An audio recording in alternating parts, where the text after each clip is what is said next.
पानी से तीह में रंग लालो भौजी के जवानी। अरे का कहले सुना तारा हर से तीह के रंग और से तीह के पानी से तीह में रंग लालो भौजी के जवानी। अच्छा सहारा देवर के पीछू करे आता वाली हो हनो सहारा देवर के पीछू करे आता वाली हो। अरे अपन अपन जोगार देख लो हमनी के अपन अपन मरद से लगवाए जाए देव तो लो है शराब देतनी जौवन भौजी देवर से ना रंग लगावाई हो जौवन भौजी देवर से ना रंग लगावाई हो ओहो भौ जाई लोके कोकुली हो जाई हो भौ जाई लोके कोकुली हो जाई हो भौ जाई लोके कोकुली हो जाई हो भौ जाई लोके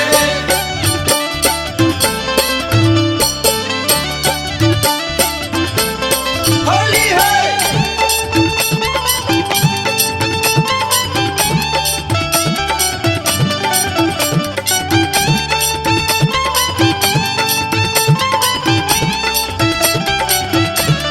होली है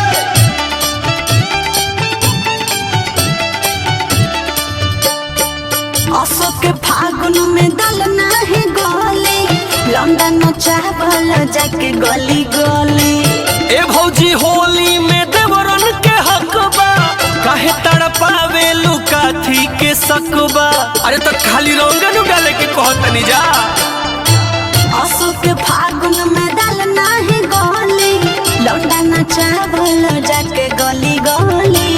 ए भौजी होली में देवरन के हक बा काहे तड़पावे लुकाथी के सकबा अपन अपन मोरग से तो सभे डलवाई हो बुझाइल अपन अपन मोरग से तो सभे डलवाई हो। देवरन के का है भौजी जौवन भौजी देवर से ना रंग लगावाई हो जौवन भौजी देवर से ना रंग लगावाई हो ओहो भौ जाई लोके खजुली हो जाई हो भौ जाई लोके कोकुली हो जाई हो भौ जाई लोके कोकुली हो जाई हो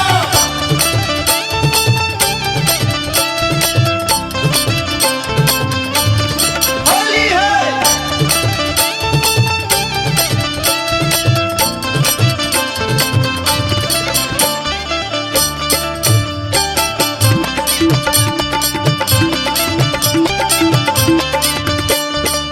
अबरा के मौगी का भर गाँव के भौजी होली के बहाना हो खेला मन मौजी। रोआ डह कईबू त परिनु पाप हो बलवंत भैया करिहे करिन साफ हो हम जाना तनी मजना ढंढना पी के टाइट करल